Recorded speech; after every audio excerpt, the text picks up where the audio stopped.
យើងជាមន្ត្រីទាំងអស់ត្រូវចងចាំថា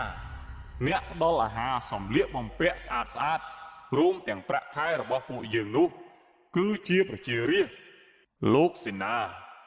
ឈប់ត្រង់នេះសិនហើយក្រាបទូល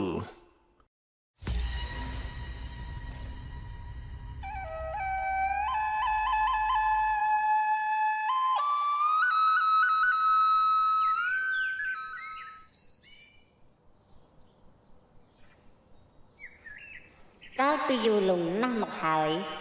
មានបុរសចំណាស់ម្នាក់រស់នៅក្នុងភូមិមួយដាច់ដោយឡែកពីគេគាត់មានចំការដំណាំយ៉ាងច្រើនមានបន្លែគ្រប់មុខអ្នកភូមិតែងតែកោតសរសើរដល់បុរសនោះថាជាមនុស្សឧស្សាហ៍ព្យាយាមនិងចេះជួយយកអាសាអ្នកដទៃក្នុងពេលមានទុក្ខលំបាកដោយបុរសម្នាក់នោះមានឈ្មោះថាយ៉តតែងតែធ្វើកិច្ចការងារនៅក្នុងចម្ការរបស់គេជាប្រចាំ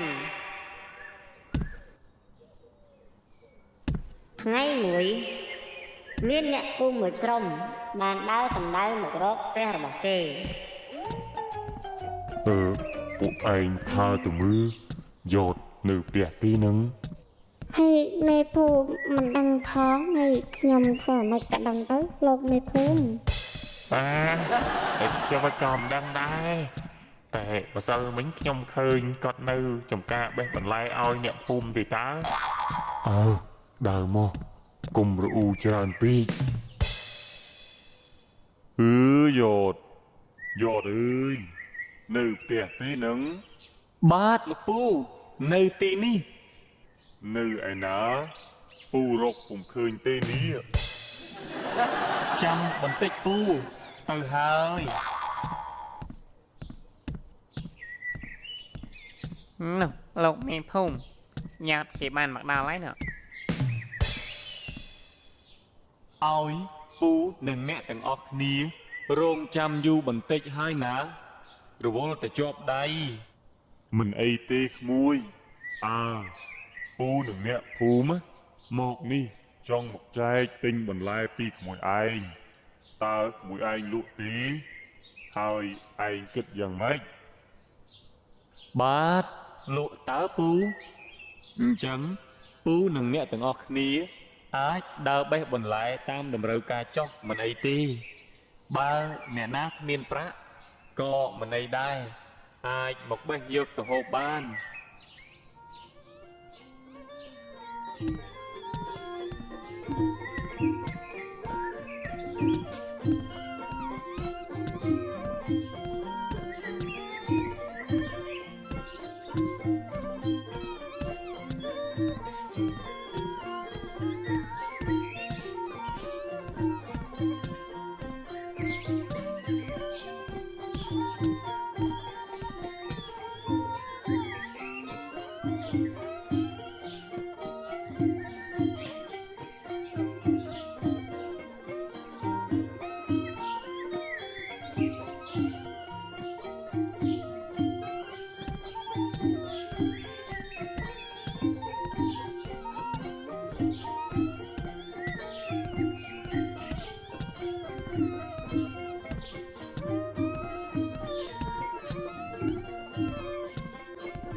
ក្មួយយ៉តអើយបាទពូបន្លែគ្រប់គ្នាបានបេះគ្រប់ចំនួនហើយអស់ប៉ុន្មានដែរក្មួយមកមើលទៅមើលបាទពូទៅហើយ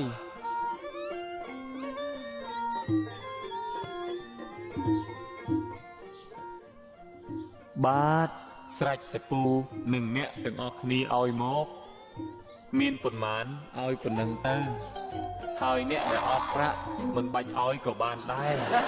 ហើយថ្ងៃក្រោយបើត្រូវការអីទៀតអាចមករកបានមិនអីនោះទេក្មួយអើយក្មួយពូពិតជាអរគុណក្មួយណាស់ដែលក្មួយមានចិត្តល្អបែបនេះ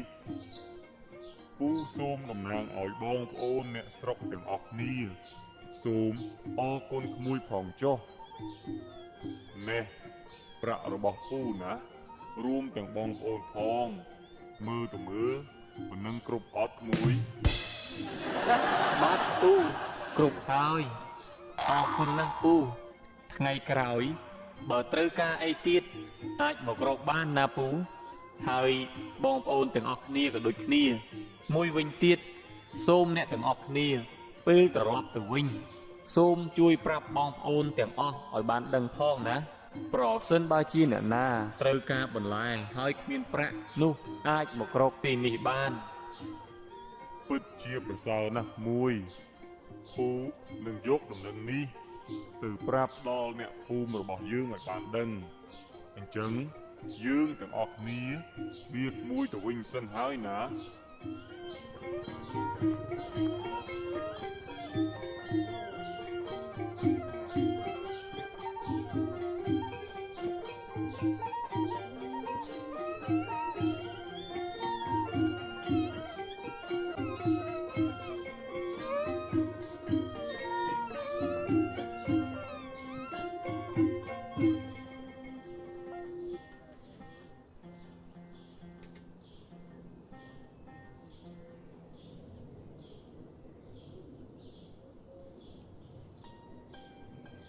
ថ្ងៃរះល្អឯកអីមេឃស្រឡះល្អ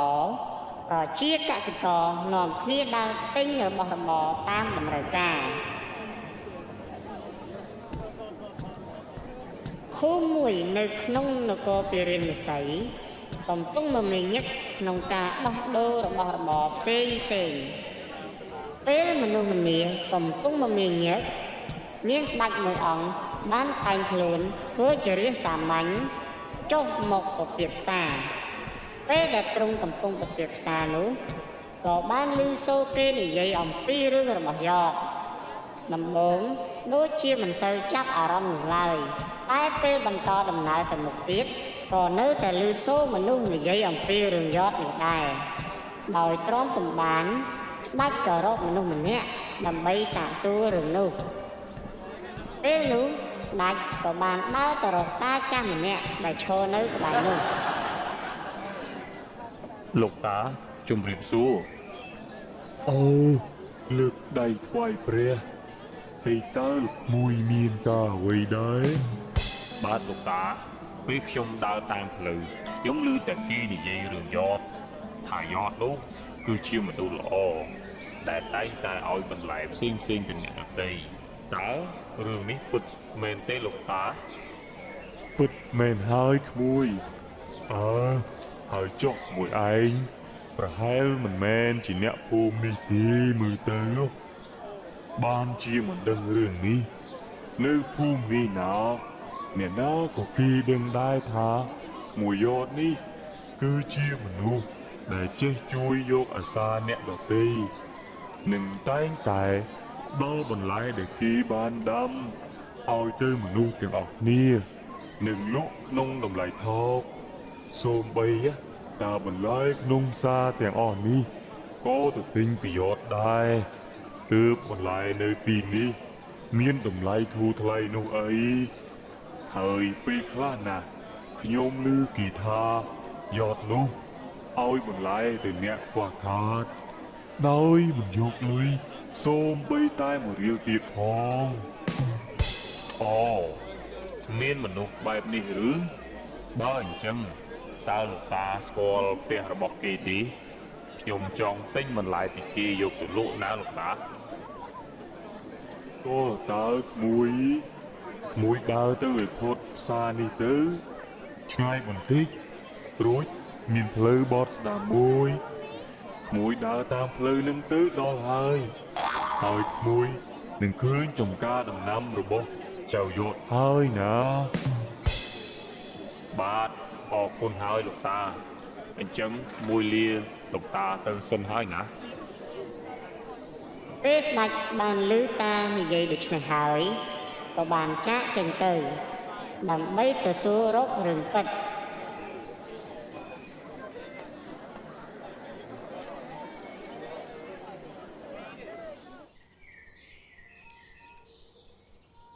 យ៉ត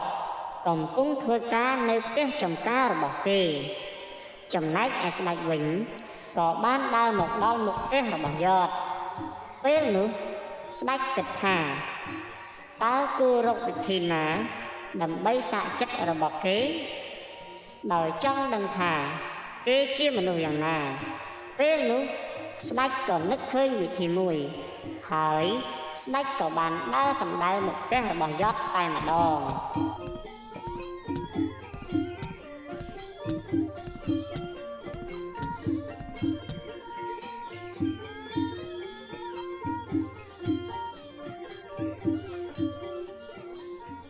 ម្ចាស់ផ្ទះតើមានម្ចាស់ផ្ទះនៅដែរឬទេនោះ បាទនៅខាងនេះចាំបន្តិចលោកទៅហើយ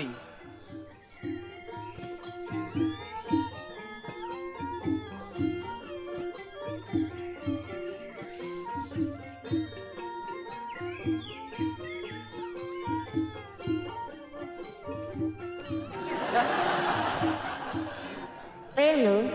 យតបានដើរមកដល់ស្ដេចក៏បាននិយាយទៅកាន់យតថា មើលទៅលោកដូចជារវល់ណាស់សុំសួរថាតើលោកមានឈ្មោះយតមែនទេ បាទមែនហើយខ្ញុំឈ្មោះយតហើយនេះជាការងាររបស់ខ្ញុំវាជាធម្មតាហើយលោកអត់ទោះតែលោកមករកខ្ញុំមានការអ្វីដែរហើយលោកមានឈ្មោះអ្វីដែរ ខ្ញុំមកពីឆ្ងាយណាស់ខ្ញុំមានឈ្មោះថាសហើយខ្ញុំមកទីនេះគឺចង់ទិញដំណាំទាំងអស់តើក្មួយលក់ដែរទេនឹង បាទលោកពូខ្ញុំលក់តែខ្ញុំមិនលក់ទាំងអស់នោះទេខ្ញុំសូមលក់តែមួយចំណែកតែប៉ុណ្ណោះ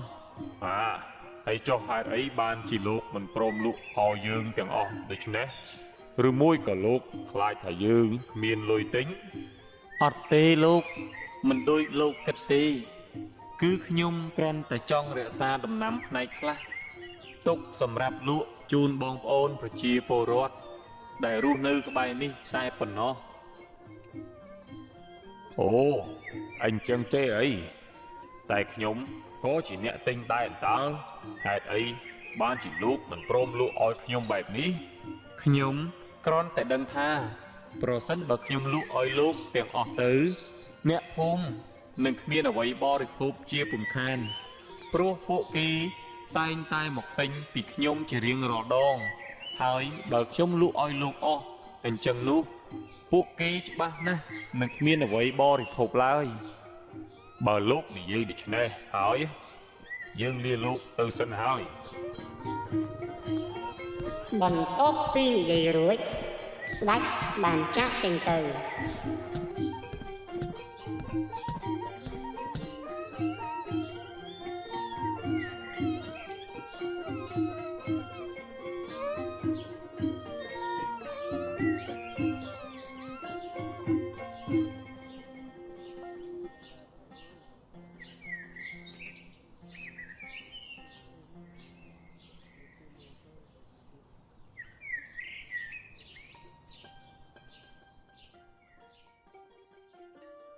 ពេលយប់ឡើងស្ដេចអង្គុយគិតពីរឿងដែលយតបាននិយាយប្រាប់ដល់ខ្លួនហើយស្ដេចបានសពព្រះរាជហឫទ័យនឹងយតជាខ្លាំងពេលនោះព្រះមហេសីបានយាងមកដល់ហើយស្ដេចបាននិយាយប្រាប់ទៅកាន់ព្រះមហេសីថា ព្រះមហេសីថ្ងៃមិញនេះណាតើព្រះមហេសីដឹងទេថាយើងបានជួបនឹងអ្វី តើព្រះអង្គបានជួបនឹងរឿងអ្វីទៅក្រាបទូល ថ្ងៃមិញនេះយើងបានជួបមនុស្សម្នាក់ហើយគេនោះពិតជាគួរឲ្យចាប់អារម្មណ៍ណាស់ តើគេនោះជានរណាទើបធ្វើឲ្យម្ចាស់ដងញញឹមមិនឈប់បែបនេះ ចាំយើងប្រាប់ព្រះមហេសីទៅចុះគេម្នាក់នោះមានឈ្មោះថាយ៉តគេណាស់ក្រទេតែបែរជាមិនចង់មានមាសប្រាក់ហើយយ៉តម្នាក់នេះណាមានមនសិការល្អក្នុងការជួយដល់ប្រជានារីរបស់យើងមហេសីថាតើមើលតើគួរធ្វើបែបណា បើតាមខ្ញុំម្ចាស់បានស្ដាប់លើម្ចាស់ដងនិយាយបែបនេះ ខ្ញុំគិតថាម្ចាស់បងគួរតែយកគេមកនៅក្បែរប្រកាយព្រោះមនុស្សបែបនេះគឺមិនចេះលុបលន់ឡើយ ស្ដេចឮហើយក៏ញញឹមរួចទុំបាត់ទៅ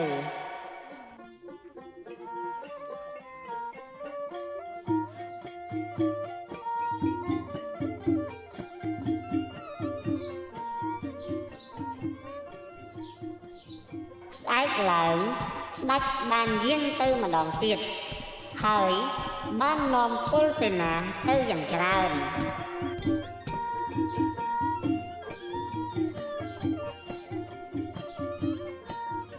មិនយូរប៉ុន្មានក្បួនដង្ហែបានមកដល់ក្បែរចំការរបស់យត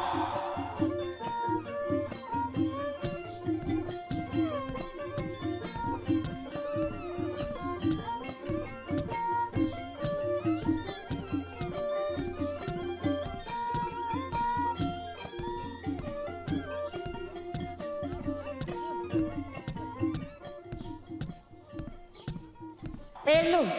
ស្ដេចបាននិយាយថា លោកសេនាឈប់ត្រង់នេះសិនហើយ ក្រាបទូល សេនាស្ដាំ ក្រាបទូល ចូលលោកនាំពលទាហានមួយកងទៅឡោមពោតផ្ទះនិងចំការនោះទៅហើយចាប់ម្ចាស់ផ្ទះនោះមកជួបយើងចាំលោកនៅទីនេះហើយគេមានឈ្មោះថាយតតែកុំធ្វើបាបគេឲ្យសោះណា ក្រាបទូល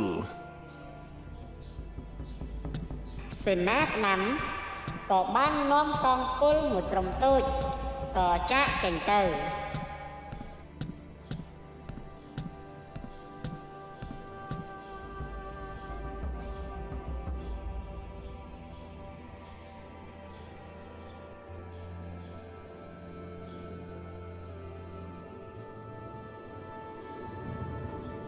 ភ្លាមៗកងពលសេនាក៏បានមកដល់ចំការរបស់យត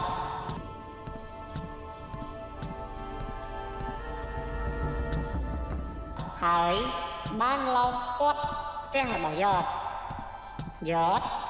ឃើញកងទ័ពជាច្រើនបែបនេះគេក៏មានការផិតភ័យជាខ្លាំងពេលនោះកងសេនាខាងស្ដាំ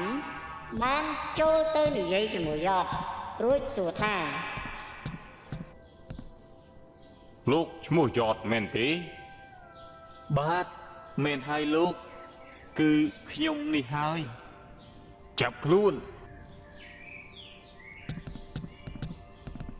តើមានរឿងអ្វីទៅលោកមិនដេចបានជាមកចាប់ខ្ញុំទៅវិញ មិនបាច់សួរច្រើនទេទៅដឹងហើយនាំវាទៅ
កងសេនាបាននាំខ្លួនយតមកដល់កន្លែងព្រះអង្គវិញពេលនោះស្ដេចក៏បានអនុញ្ញាតឲ្យនាំយតចូលទៅជួបដោយយតជាប្រជារាស្ត្រសាមញ្ញពេលចូលទៅជួបស្ដេចគឺមិនហ៊ានងើបមើលមុខស្ដេចឡើយពេលនោះស្ដេចបាននិយាយទៅកាន់យតថា អ្នកមកជួបយើងពេលនេះតើឯងមានដឹងថាខ្លួនឯងមានកំហុសទេ ទូលព្រះបង្គំមិនដឹងនោះទេទូលព្រះបង្គំចង់សួរទៅព្រះអង្គថាតើទូលបង្គំមានកំហុសអ្វី កំហុសរបស់ឯងនោះគឺឯងបានជំទាស់នឹងបញ្ជារបស់យើងណា សូមព្រះអង្គមេត្តានិយាយឲ្យបានច្បាស់មកទូលព្រះបង្គំពិតជាមិនដឹងមែន បានយើងនិយាយប្រាប់ឯងដោយត្រង់ទៅចោះតើឯងនៅមានចាំទេយើងបានបញ្ជាឲ្យគេទៅសុំទិញដំណាំរបស់ឯងហេតុអ្វីបានជាឯងមិនព្រមលក់ឲ្យគេដូច្នោះឯងឆ្លើយមក អូបើតាមទូលបង្គំចាំគឺមានលោកម្នាក់ឈ្មោះថាសលបានមកសុំទិញដំណាំរបស់ទូលបង្គំទាំងអស់តែទូលបង្គំមិនបានលក់ឲ្យតើគាត់គឺជាមនុស្សរបស់ព្រះអង្គមែនទេ មែនគេគឺជាមនុស្សរបស់យើង ក្រាបទូលព្រះអង្គសូមព្រះអង្គព្រះរាជទានទោសផងក្រាបទូលបង្គំខ្ញុំមិនបានដឹងថាគាត់ជាមនុស្សរបស់ព្រះអង្គឡើយ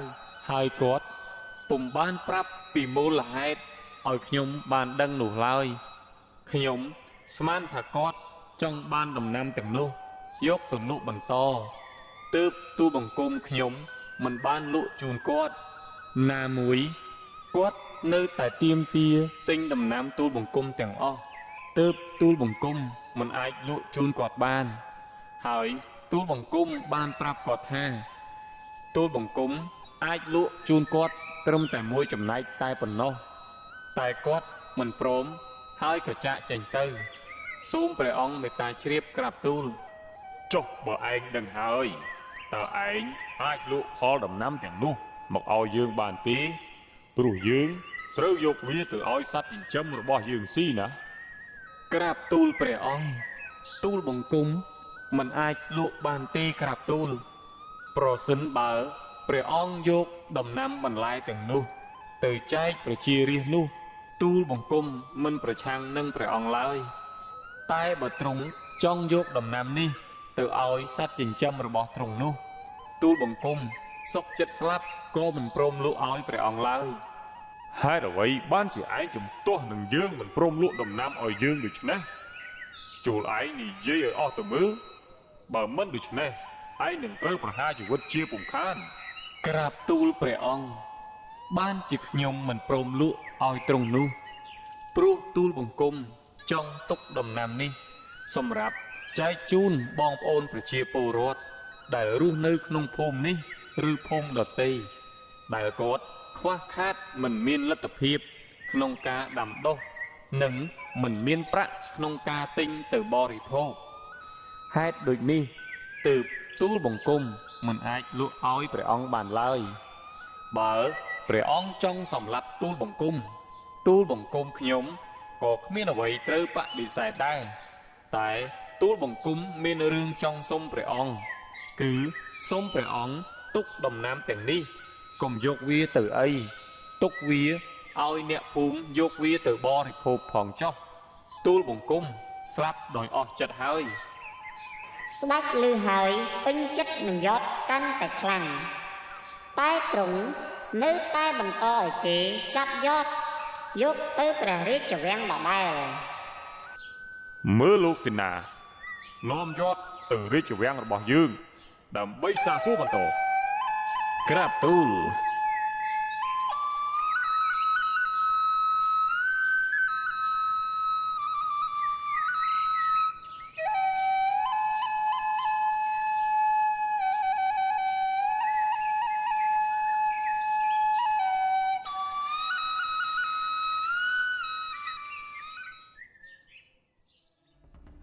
ព្រឹកឡើងស្ដេចបានឲ្យគេនាំយត់ចូលមកក្នុងសាវនាការ មើលលោកសេនាចូលនាំចៅយត់ចូលមកនេះ ពេលនោះចៅយត់ក៏បានមកដល់ហើយលុតជង្គង់នៅនឹងមុខរបស់ស្ដេចតែមិនទាន់ហ៊ានមើលមុខស្ដេចនោះឡើយ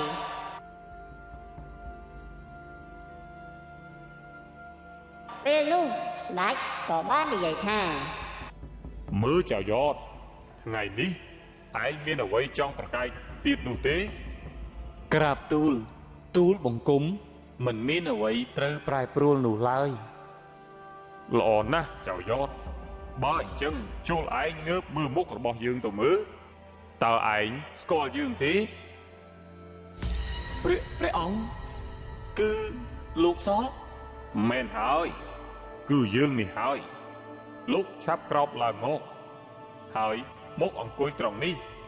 យើងមានរឿងចង់ប្រកាសដល់អស់លោកមន្ត្រីទាំងអស់គ្នា តែទូលបង្គំមានទោសមិនសមទៅអង្គុយនៅកន្លែងនោះឡើយ លោកគ្មានទោសអ្វីនោះទេយើងគ្រាន់តែចង់សាកចិត្តរបស់លោកតែប៉ុណ្ណោះថាលោកពិតជាស្រឡាញ់ប្រជារាស្ត្រយើងដែរឬទេហើយលោកជាមនុស្សយ៉ាងណាពេលនេះ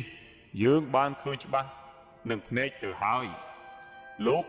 ពិតជាមនុស្សម្នាក់ដែលជាត្រូវការយ៉ាងពិតប្រាកដមែនអញ្ចឹងសូមលោកមកអង្គុយនៅទីនោះទៅវាគឺជាកន្លែងរបស់លោកហើយណាហើយយើងនឹងប្រកាសវាឥឡូវនេះ ទទួលបញ្ជាសូមអរគុណព្រះអង្គ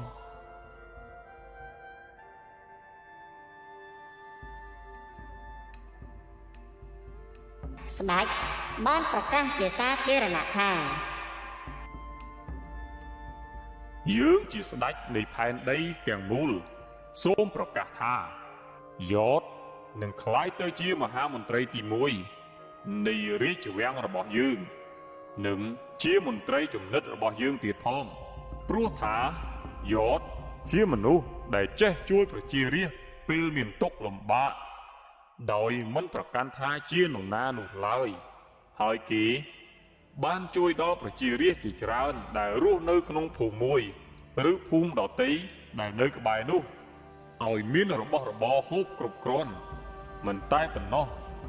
គេក៏ហ៊ានលះបង់សូម្បីតែជីវិតរបស់គេដើម្បីការពារផលដំណាំទុកឲ្យមនុស្សជាច្រើនបានហូបតួនាទីមួយនេះគឺពិតជាស័ក្តិសមនឹងគេខ្លាំងណាស់ហើយក៏ជាគំរូល្អដល់មន្ត្រីទាំងឡាយផងដែរយើងជាមន្ត្រីទាំងអស់ត្រូវចងចាំថាអ្នកផ្ដល់អាហារសម្លៀកបំពាក់ស្អាតស្អាតរួមទាំងប្រាក់ខែរបស់ពួកយើងនោះគឺជាប្រជារាស្ត្រដូច្នេះយើងជាមន្ត្រីត្រូវតែបម្រើរាស្ត្រជួយដោះស្រាយរាល់បញ្ហារបស់រាស្ត្រមិនត្រូវធ្វើបាបប្រជារាស្ត្រនោះឡើយ ទូលបង្គំទាំងអស់គ្នាសូមអបអរព្រះអង្គនិងសូមឲ្យព្រះអង្គមានជីវិតយឺនយូរ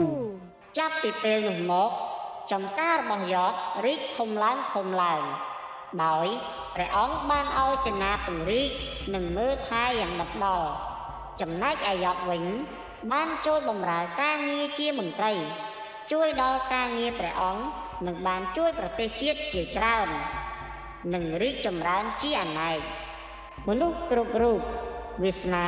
មើលមិនឃើញឡើយចូលធ្វើល្អឲ្យបានច្រើននោះជីវិតរបស់យើងនឹងមានសេចក្តីសុខ